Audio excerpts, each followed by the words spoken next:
I was just in Rwanda, and it's amazing to see what's going on. We have a partnership there with the Bible Society, Campus Crusade, the Jesus Film, and local churches.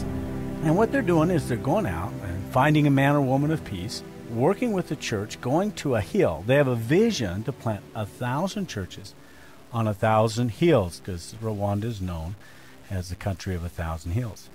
So they take the Jesus Film out. They show it, people come to Christ. They put a proclaimer there with Key Rwandan. The people start listening. 2 weeks later, there's 20 people in the group. 3 weeks later, there's 40. And nobody can fit into the small area that they're meeting, and so they divide the group into 2 and 20 in each. And then 2 to 3 weeks later, everybody's inviting everybody else. Come here. Come here. And so they hear, and pretty soon they've got 40 in each group. Then they divide it out, and they got 4 groups, 5 groups, 6 groups. And suddenly the people are frustrated because they can't get in out of the rain. They all come together, cut poles down, buy 10, tie sticks to the poles, put mud in between all the sticks, and they build a church. And pastors are blown away because there's no pastor there. Just the word of God is being heard, of church volunteers coming, and pretty soon a church has been planted.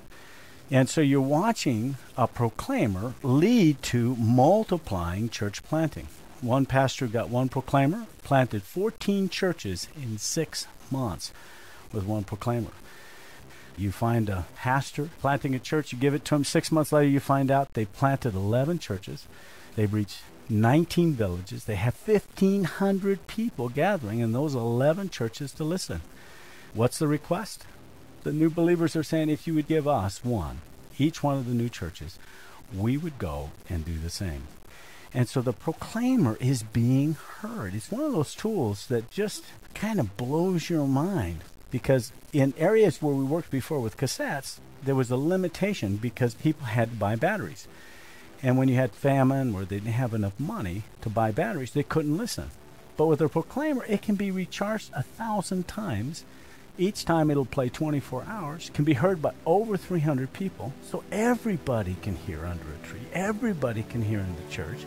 And then they feel free to use it for evangelism because they don't have to pay any money for the batteries. Set it out in the sun, take it out to another village, people gather to listen. You have people who are being discipled, being brought to Christ.